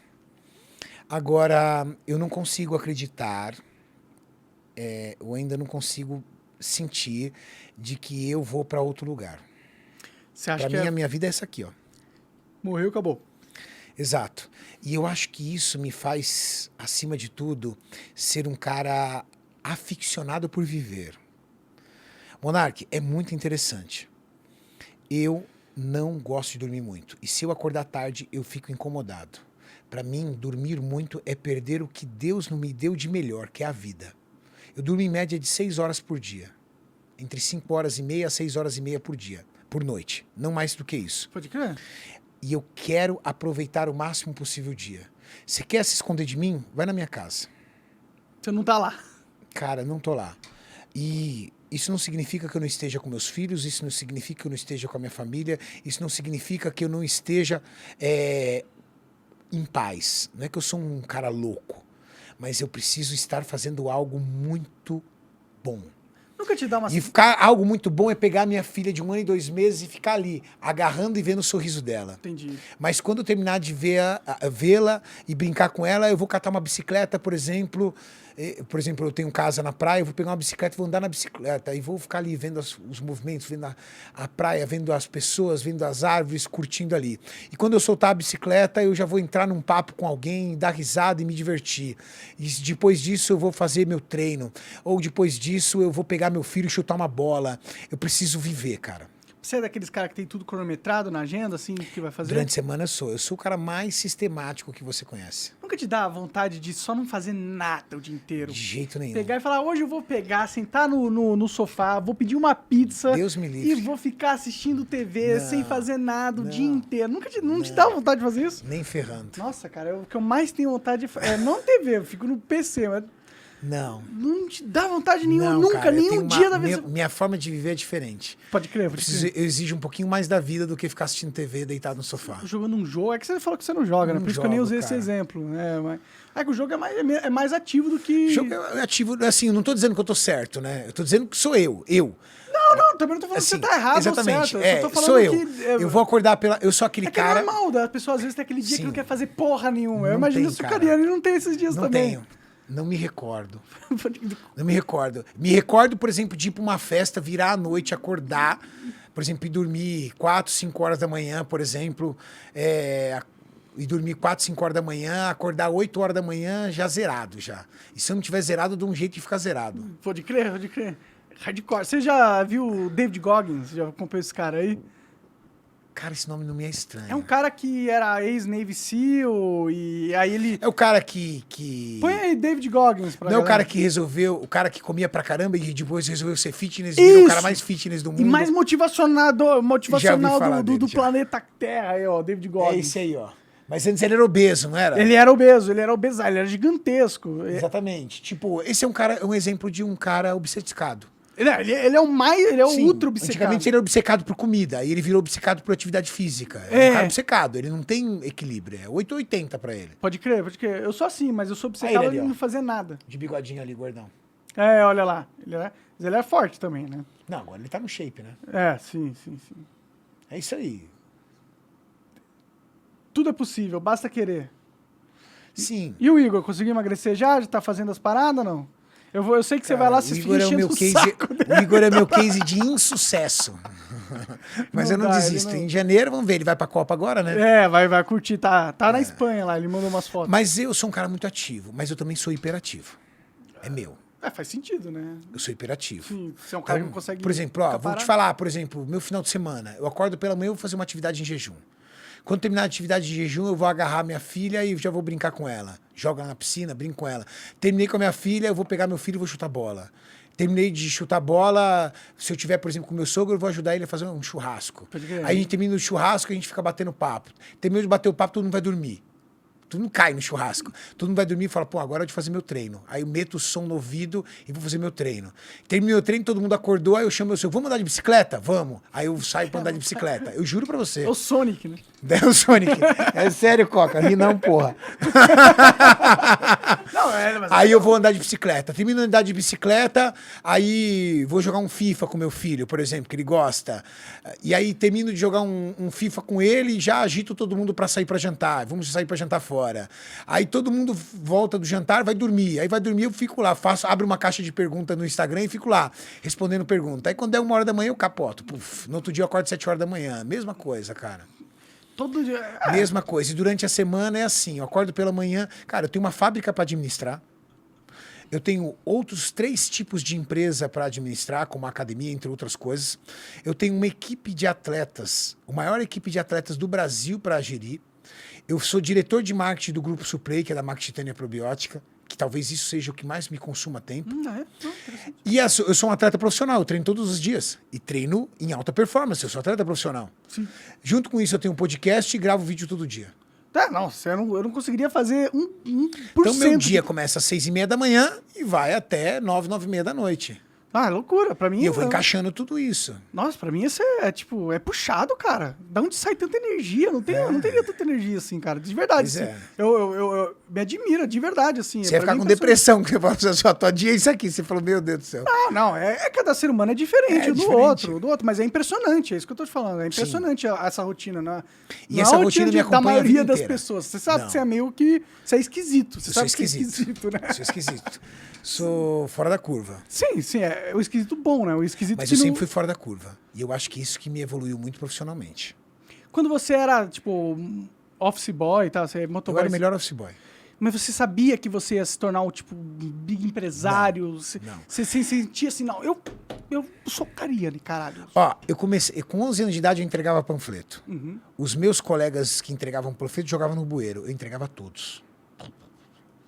Porque, de alguma forma, eu acreditava que na excelência eu ia levar vantagem. O que aconteceu? O cara que entregava... O cara que eu entregava panfleto, 11 anos de idade. Tem condição de trabalhar com 11 anos de idade, Nossa, cara? super jovem. Só na minha época mesmo, né? Sim, sim. Hoje o cara vai preso se ele botar um moleque pra... É verdade, é trabalho infantil. Ele vai preso, velho. Na minha época os caras chamavam. Falavam Sim. assim, minha mãe ia lá, levava e trazia de volta. Você era triste por ter que trabalhar naquela época? Não, ferrando, nem ferrando. Eu acho que é bom a galera trabalhar junto. Aí, com 12 anos de idade, ele conseguiu pra mim um emprego de office boy num escritório de contabilidade desse tamanho, assim. O cara conseguiu pra mim. Por quê? Porque ele sabia que eu entregava os panfletos, os caras jogavam no bueiro. Pode crer, pode crer. Aí, com 12 anos de idade, comecei a trabalhar. Com 13 anos de idade, comecei a fazer outras coisas também de trabalho. E com 14 anos de idade, eu tirei carteira. Na minha época, eu tirava carteira de trabalho. Ah, Aí, na hora que eu tirei carteira de trabalho, cara, eu entrei no curso técnico em Química e já comecei a alavancar. pode crer. Pode crer. Entrei como técnico em Química. No primeiro semestre de técnica em Química, eu consegui emprego de auxiliar de laboratório. E com 14 anos de idade, eu lavava vidraria. de Você era laboratório. hiperativo naquela época também? Total, sempre fui. Entendi. Total, sempre fui muito obcecado. Isso é coisa de família? Seu pai era obcecado? Não, meu também? pai era lerdo, cara. Pensa num velho lerdo, cara. E sua mãe? Minha mãe era mais ativa. Entendi, talvez Mas tenha era vindo eu dela. mesmo. Sempre foi eu. Meu irmão é pacato, tranquilão. Minha irmã também tranquila. Eu tenho dois irmãos, mas eu era muito acelerado. Sempre fui, cara. Sempre fui um cara muito obcecado por querer as coisas. Entendeu? E não foi nada Moleque, eu já queria externo, ter foi algo dinheiro. interno, você nasceu assim. Não, se você pegar 16 anos de idade, qualquer um que chegar pra mim e falar assim, qual é o seu sonho? Meu sonho é ter uma BMW. Eu falava. Ninguém nem sabia que era BMW. Eu falava assim, moleque, vai se ferrar. Você nunca viu uma BMW na rua. E você Não já tem tava... problema, um dia eu vou ter uma BMW. Dito e feito. É, Louco. Você sente orgulho da sua vida, cara? muito. Muito. Eu tenho. Será Não que tenho é vergonha de difícil falar. pros seus filhos, você? Porque, tipo, É difícil. se o meu pai fosse o Cariano, seria muito triste meu pai ser o Cariano. cara. Por quê? Porque, pô, A régua é alta? Todo filho meio que se compara com o pai, é normal. Porque é um exemplo, né? É um exemplo, é a quem ele admira e tal. Aí eu falo assim, porra, pra eu chegar no nível do Cariano, eu vou ter que me esforçar muito. Então parece meio assim, desanimador. Fala assim, mano, não dá pra passar o velho fácil. Ele tá num nível muito hardcore de disciplina, tá ligado? Deve ser E difícil. às vezes isso gera um impacto um pouco negativo. Por exemplo, eu tenho um filho de 23 anos, lindo, maravilhoso. Pensa num cara que faz filho bonito, sou eu, cara. Meu filho é bonito. É o que eu conheci na academia, não? Conheceu. É assim, então. Então, e aí o Gui, por exemplo, eu percebo que ele luta, batalha para construir a história dele e tudo tal, e que de alguma forma ele quer mostrar para mim que ele tá vencendo. E eu mostro para ele que eu tô orgulhoso que ele tá vencendo. Mas sabe quando o filho fala assim, pô, mas será que meu pai acha mesmo que eu tô vencendo, tudo tal? Por quê? Porque eu sou aquele cara que eu mostro, que eu mostro, tô feliz, mas eu falo, ó, você pode mais. Uhum. É meu. Você não deixa ele ficar na zona de conforto, né? E às vezes isso pouco pode... pior. Talvez eu aperte mais ainda. Falo assim, ó, tá muito bom, filho, mas se você puxar aqui, ainda dá mais. Pode crer. E ele pode achar que isso é você achando que ele não tá indo legal, mas na verdade é vocês no sua Eu quero, gana de... eu quero ver ele na minha obsessão. Pode crer, pode crer. Defeito de pai. O pai, o que ele quer? Ele quer sempre o melhor do filho. Se você, quando garoto, por exemplo, dependendo de como é o seu pai, se você chegasse pro seu pai e falasse assim, pai, eu quero ser um youtuber. Ele fala, não, filho, eu quero que você seja médico. Eu quero que você seja advogado. Agora, o pai tá certo? Não. Agora, você vai condenar teu pai por isso? Não. Não. Pai, né? Pai é isso. Tem a mentalidade. Pai cria um sonho pro filho e coloca o filho. Eu criei um sonho pro meu filho. Sim, sim. E não necessariamente esse sonho valeu. Qual era o sonho pro meu filho mais velho? Filho, eu levei ele, assim, ó, isso eu nunca falei num podcast. E é um problema que nós tivemos, que a gente já superou. Eu criei meu filho para ser meu sucessor na fábrica. Entendi. Eu mandei ele pro Canadá, ele foi fazer TOEFL lá, fez administração de empresa lá, ele voltou no curso de administração de empresa e falou assim, pai, eu não vou assumir sua fábrica, eu não quero. Eu quero eu construir minha vida, eu quero eu construir minhas coisas, eu quero fazer a coisa do meu jeito, eu vou fazer outra coisa, eu vou fazer faculdade de Direito, eu não quero. A minha sensação de frustração é muito grande, porque quando você chega ao ponto de ser dono de uma fábrica, o que você constrói? Um legado. Uma fábrica não morre contigo. Sim, sim. Alguém vai administrar essa fábrica. Sim. E quem você espera que administre essa fábrica? Sua prógene. Óbvio. Você não quer uma pessoa jurídica, entendeu? Ou um CEO contratado para administrar. Você quer que seu filho administre. Você confia mais? E meu filho jovem, com 18 anos de idade, falou assim, pai, 19 anos de idade, falou, pai, eu não vou. Decidi, eu não vou, não quero. Como que você ficou chateado com isso? Eu lidei isso com muita frustração, mas eu disse para ele, ok, filho, então você vai se sustentar do que você escolher. Porque pra ele é uma puta oportunidade também, né? Tem Claro que é uma job, oportunidade.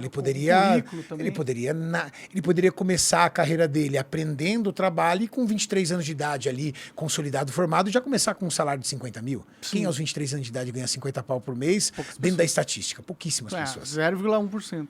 Exatamente. E ele quis sair do 0,1%.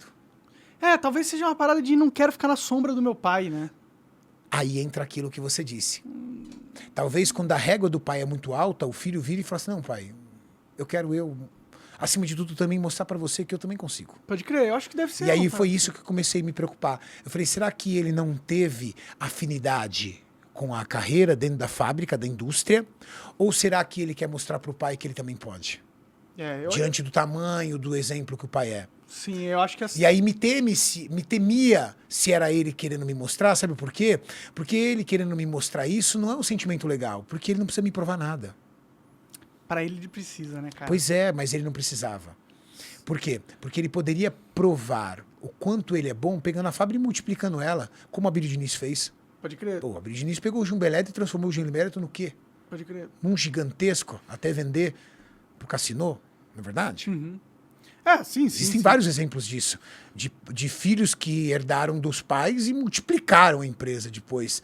Porque vieram com ideias inovadoras, estudaram em lugares, aprenderam coisas novas, empreenderam mais, tiraram aquela coisa que a empresa às vezes tem de ser uma empresa extremamente familiar e fez a empresa se tornar profissional. Tira esse tio, tira esse parente, faz bota um CEO profissional, um CFO profissional e faz a empresa explodir do dia para a noite. Esse é um dos casos. Claro. Mas ele não quis. Mas eu fico feliz. Ele pode voltar essa oportunidade no futuro. Talvez, não sei como que vocês conversaram. Eu acho que cada vez mais ele está ligado ao fitness. E o que eu quero? O que um pai quer? Ver o filho feliz. Então, se ele estiver feliz, Por exemplo, ele agora está muito ligado no fitness. Ele continua fazendo faculdade de Direito, mas também faz faculdade de Educação Física. Ele faz 2 faculdades. E está muito ligado no fitness, treina, tem uma série de patrocínios, tudo tal, e está feliz. Meu filho está feliz. Melhor do que ele assumir a fábrica é ele ser feliz. Claro. Porque eu tenho a história de um cara que é colega meu, empresário, o seguinte. Empresário. O sonho dele era ser jogador de tênis. Quando moleque, o pai colocou ele para jogar tênis. E o moleque descobriu a vida dele ali. E jogava tênis, se profissionalizou, jogando tênis. Chegou o pai e falou assim, esquece carreira de tênis. Isso é um esporte, é um hobby pra você. Vem cá, você vai trabalhar aqui. E acabou com o sonho do menino de participar dos circuitos, de viajar, tal. Tudo falou, não, tênis pra você agora vai ser de final de semana. Você vai trabalhar aqui. Cara, pensa num cara infeliz, cara. Você destrói a Pensa pessoa. num cara frustrado. Pensa num chefe ruim. Pensa num cara amargurado. Pode crer. Pensa numa empresa que não cresceu. No fim, as pessoas que fazem bom trabalho são aquelas que querem fazer o trabalho, né? As pessoas que fazem um bom trabalho é aquelas pessoas que se divertem enquanto trabalham. Sim. Se o trabalho para ela é uma punição, meu amigo, Não vai dar boa, não né? vai dar bom. Porque você fica contando as horas para ir embora, você senta lá e já tá de saco cheio, Sim. e a tua vida é infeliz. Sim. Porque se você parar para pensar, pelo menos metade do seu dia está dentro da empresa. Sei não, é a sua vida, indo embora. Eu vou ficar 30 anos aqui fazendo coisa que eu não gosto. Aí você pensa, só de extrapolar o futuro já dá uma preguiça danada, né? Então, meu filho hoje está envolvido no fitness. Mas E a fábrica continua lá. Mas você eu- ficaria triste com o seu filho se daqui 20 anos ele não for um mega empresário, bilionário, rico pra caralho? Você ficaria chateado com não ele? entendi. Como? Se ele não fosse daqui, sei lá, 20, 30 anos, um mega empresário, bem sucedido. Na verdade, eu ficaria triste com meu filho se eu descobrisse que a vida dele, ou a vida que ele leva, é uma vida infeliz. Então, eu quero que ele seja feliz. Pô, pai, eu vou ser feliz, de repente, com o meu escritório de advocacia, praticando o esporte, que é o estilo de vida que eu também ensinei para ele, e tô ali ralando, entendeu? Entregando cartãozinho na feira para aumentar meu número de clientes, mas eu tô feliz pra caramba, pai. Pô, legal. Pode crer, pode crer. Ah, Legal. Entendeu? Isso é muito bom. Mas junto com a felicidade também tem que vir a autossuficiência. É a claro. única regra que eu coloquei. Entendi. Falei, então tá bom, filho. Então você não quer assumir a fábrica, ok. Então você também assume suas contas. Pode crer, senão ele vai É um ficar direito meu. acomodado, né? No final. Não, porque senão acontece igual aconteceu com um amigo meu. Um amigo meu, os 2 filhos dele não quiseram assumir a empresa. Nenhum dos 2. Não quero assumir a empresa, também não quero. Aí um foi ser dentista e o outro foi ser arquiteto. A menina foi ser dentista, o rapaz foi ser arquiteto. Um amigo meu que é dono de empresa. Legal. E o pai tá lá trabalhando. Aí quem comprou o apartamento pros 2? O pai. Quando tem férias no final do ano, ai, pai, queria levar meus filhos para viajar para Europa, assim, assado, isso, aquilo. O pai. Ah, pai, pô, a gente precisa trocar o carro do... O pai. Peraí, você só não quis assumir a fábrica, mas o dinheiro da fábrica tá indo. É verdade. Não sei. Cada um. Eu não concordo. Você acaba deixando Entendeu? mimado, né? Não é mimado, né? Você escolheu sua profissão, ela tá totalmente contra a carreira que o pai construiu para você dentro da indústria, autossuficiência. Sim. E tira a motivação do cara. Se ele sabe que se ele precisar de dinheiro pra alguma coisa que ele quer, o pai dele caixa. Ele não vai se esforçar pra ter dinheiro. Exato. Não faz nem sentido Tem se que ralar. esforçar. Pô, então tá bom. Então, filho, você quer ser arquiteto? Legal. Então você vai ter que ser um puta arquiteto. Pra você ter uma baita vida. Sim. Não, pai, eu podia ser um arquiteto mais ou menos e você me ajudar com as contas. Não. Não pra mim. Não, É claro, na se ele opinião. tiver uma doença, aí você vai ajudar, tal. Doença se eu quiser dar. Também, claro. Diferente, Se quiser se dar eu um quiser presente, dar, né? entendeu? E chegar lá, meu filho, falar assim, filho, pô, eu te dei de presente uma casa de praia. Pô. Eu tô te dando de presente, eu tenho dinheiro, eu vou te dar. Sim. Legal. Mas, que eu tô vendo que ele tá dando sangue na profissão que ele escolheu. Porque no fundo, o que a gente quer dos filhos ou das pessoas que a gente gosta? Que elas deem o sangue por algo, né? Por um propósito. Se o propósito dele foi ser um grande arquiteto, que deu o sangue para isso. E a melhor forma para você dar sangue é com a água bater na bunda. Só que se você entendeu, ali tem um subsídio da empresa do pai, que você bateu no peito e disse que não queria, a água não dá batendo na bunda. É verdade, é E verdade. aí qual é o homem que você vai formar? Qual a mulher que você vai formar?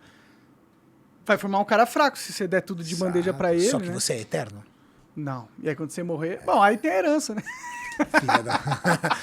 aconteceu isso com um amigo meu. Tem um amigo meu que ele era herdeiro, entendeu? Cara, porra louca total. Velho morreu.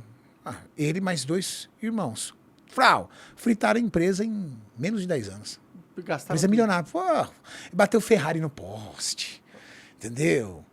Ia para Las Vegas, entendeu? Fechava 8 mulheres para Las Vegas. Passava lá 15 dias. Voltava lá destruído. Bom, curtiu a vida. Rolê de Las Vegas, curtiu a vida. Ficou difícil aqui, viu, Coca? Tô tentando motivar a galera e o Monark fudendo com o meu motivacional aqui. O lado bom das coisas ruins. Exatamente, né? Eu gosto do conto, eu sou chato. Curtiu a vida, é verdade. Não, mas no final. Imagina o velho rolando lá no caixão, hein? Falando. Eu trabalhei todo, filha da puta, por ti. E o cara lá em Vegas, entrando no Caesar Palace com 8 mulheres agarradas assim, ó, fechando a mesa de pôquer, arregaçando com tudo. Mas vai condenar os filhos deles a serem pobres, né? Sim. É que na verdade é o seguinte, né? Uma vida fácil leva você a um futuro difícil. E uma vida difícil leva você a um futuro fácil. Sim. Então, se você ensinar para os seus filhos uma vida muito fácil, eles terão um futuro muito difícil. Sim. Ao menos que você esteja interessado em cuidar do futuro dele. Agora, se você quer que os seus filhos amadureçam, cresçam e cuidem do seu próprio futuro, você também tem que dificultar um pouquinho a vida deles. Sim. Porque se você não dificultar a vida deles, fica complicado. Eles não aprendem a jogar. Exatamente. Meu filho agora, por exemplo, resolveu se mudar. E ele quis alugar um apartamento. Eu falei, legal, filho, vai atrás, procura. Ele foi lá, procurou, ralou, achou, negociou, tudo tal. Aí travou numa situação de fiador. Eu falei, calma, tá. Eu vou ser seu fiador. Fica tranquilo, filho, manda o contrato. Fui lá, fui fiador dele, mas ele foi atrás, ele achou, ele negociou, ele brigou, tudo tal. Aí esse final de semana eu encontrei ele. Ele pegou as chaves na sexta.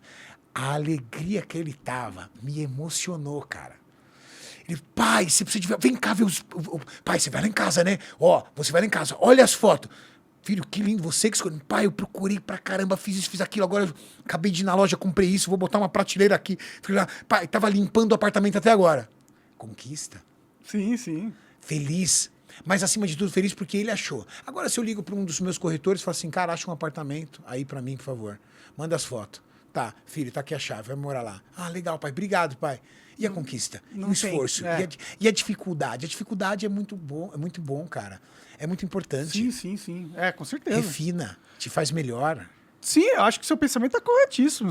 O que mais tem é esses pais bilionários que criam os filhos toroxa. Playboy, não. E aí eles comandam o mundo e a gente tá nessa merda que a gente tá, né? Exatamente. Às vezes acontece. Você sabia que, às vezes, por exemplo, amigos meus ao redor, que prestam atenção, chegaram e falaram assim, Renato, vira e mexe, alguém chega pro Gui e fala assim, pô, mas seu pai tem dinheiro, pô, por que seu pai não te ajuda?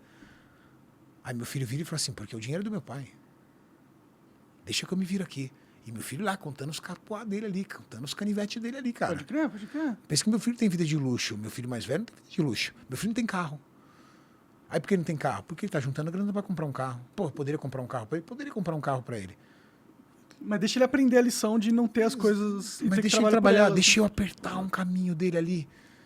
Mas um pai aperta o caminho, vê o filho difícil, mas tá de olho no filho, não tá cagando pro filho. No final você não vai deixar tá ele de morrer, olho. né? Não, você tá de olho. Sim. Tanto que, por exemplo, ele tava ali no apartamento, ele não veio falar pra mim do fiador. Mas me disseram que ele tava muito nervoso, porque ele tinha achado tal tudo e que ele não tava conseguindo aprovar um seguro-fiança. Muito caro. Eu chamei ele. Filho, como é que tá o apartamento? Pô, pai, tá indo bem e tal, pô. Mas o que tá acontecendo? Ah, pai, é que eu tô travado no seguro-fiança, tal tudo. Me dá o telefone da imobiliária. Quais são as opções? Seguro-fiança ou fiador? Manda o contrato. Eu falei, filho, eu vou ser seu fiador. Pô, pai, obrigado, tal, tudo. Acabou. Então o pai tá ali olhando. Mas eu aperto o caminho. Pode crer. Eu acho que tem. Eu aperto o caminho porque, pra mim, um caminho difícil leva a um futuro mais fácil. Sim. Vai ensinar lições pra eles, né? Muito. Ser pai é a coisa mais importante pra você nesse mundo? Total. Mais importante que as grandes empresas. Mais importante. Ser fortão e bonitão. Mais importante. Até porque ser pai, acima de tudo, eu sou pai de 3. Em fases totalmente diferentes, né? Tô falando de 23, 9 para 10 anos, que meu filho vai fazer 10 anos em janeiro, 23, 9 e 1 ano e 2 meses. Pode crer. E ser pai é pro resto da vida. Ah. O corpo não é pro resto da vida. Não, é verdade. Carreira não é pro resto da vida. Vai chegar um momento que eu tô tão fodido que não vai ter como. Agora, a missão de ser pai é até o último dia. Você tá respirando, cadê o filho para me dar tchau? Dar tchau pro meu filho, vou morrer. O que você quer? Você quer assinar algum contrato? Revisar o balanço da empresa? Não. Você quer dar tchau pro seu filho. Pode crer. É a única situação, cara. Que do momento que você tem ele até o último suspiro da tua vida, é a tua atenção. Tô pra ver um pai decente, uma mãe decente. Se tiver um leite de morte, a primeira coisa que ele faz, chama meu filho. Pode crer. Eu acho que É isso uma já conexão simboliza o forte, nível né? que é a responsabilidade e a importância de ser pai. Tanto que meu dia é absurdamente louco, como eu te disse, mas eu reservo todos os dias um horário hábil para chegar em casa e cuidar dos meus filhos. Pode crer. Principalmente nos finais de semana. Pode crer, pode crer. Da hora demais, da hora demais. Isso é uma prioridade para mim. Da hora demais. Até porque para mim, para um cara ter, dentro da minha concepção, daquilo que eu construí para mim de aspiracional de um homem de sucesso, o que eu construí para mim de aspiracional de homem de sucesso, uma carreira de sucesso ela é baseada, acima de tudo, em grandes resultados. Ok, então um homem precisa ter uma carreira bem sucedida, ele constrói um legado dentro daquilo que ele acredita ser o seu propósito. Carreira, dinheiro. Para mim, tá?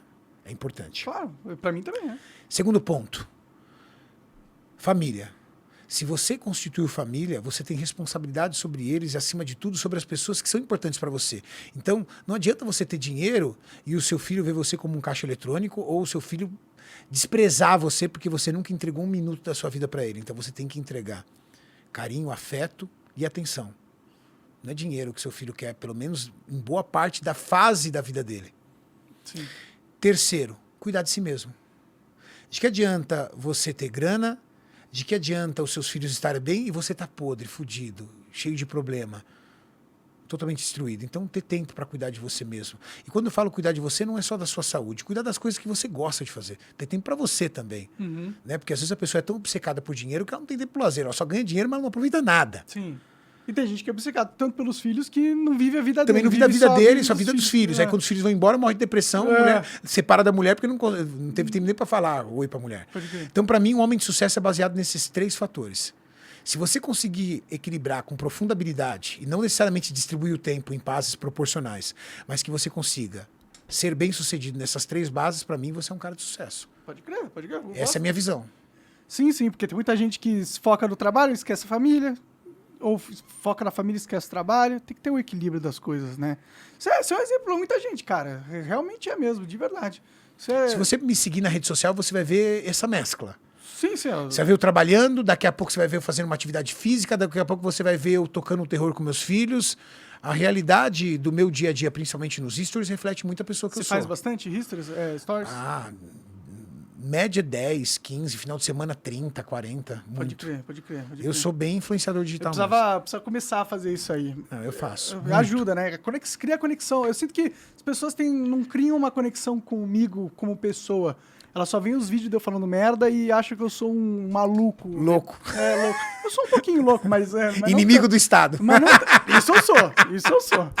Inimigo do Estado eu sou. Mas acham que você somente é um inimigo do Estado. É. Entendeu? Acho E há que... por trás um outro cara, por exemplo, que eu conheço, entendeu? Um cara gente boa, boa praça, Eu não divertido. sou tão mal assim, né? Eu não sou uma pessoa desagradável. É que você é um cara ideologista demais, Eu sou né? ideologista. Você é um baita ideologista. E as pessoas ideologistas é o seguinte, cara, ela Idealista, tem... né? Idealista, exatamente. Uma pessoa idealista ao extremo. E as pessoas idealistas, ela tem uma série de formações. Ela tem uma formação política mais apurada, ela tem uma formação de história mais apurada, ela tem uma formação de geografia mais apurada. Não é de o uma meu série caso, de- no caso. Eu não sei se eu sei um... É que eu vejo que censura é errado e você é contra isso, só isso, tá ligado? Não sei se eu não me considero um intelectual da política e nada disso. Mas já viveu bastante, já conversou com muita gente. Eu sei como o jogo é jogado, né? Então, e isso a maioria das pessoas não sabe. Sim, as pessoas elas estão presas em bolhas e ilusões, né? Muitas feitas pela mídia também, inclusive. Que é... Mas sempre foi assim. Sempre foi assim, mas eu acreditava que com a internet a gente ia conseguir estourar essas bolhas, né? Mas aí vem a censura pra impedir, colocar todo mundo no curralzinho de novo. É isso que é foda. Karene, muito obrigado, cara. Muito obrigado por vir aí. Eu que agradeço o Feliz convite, demais. agradeço o bate-papo. Foi divertido e, acima de tudo, eu espero que a galera continue acompanhando o seu trabalho aqui na plataforma. Qual é o nome da No plataforma? Rumble, isso. No Rumble. Até censurarem. Não, eu espero que não aconteça isso. Também, tenho espero. E espero que as coisas estejam sempre dando certo para você, dentro daquilo que você acredita. E que você consiga ganhar dinheiro, porque é importante, porque Sim, também os caras sobreviver, né? segurando. Eu já perdi Entendeu? tanta coisa. Pelo menos aí pra ajudar o Coca que tá fechado contigo aqui. Garantir o salário da galera. Não, brincadeiras à parte, parabéns pelo seu trabalho, irmão. E a gente obrigado. tá sempre junto aí. É nóis, velho. Obrigado, agradeço demais. Agradeço demais mesmo. Valeu, pessoal. Obrigado. Valeu, galera. Até mais.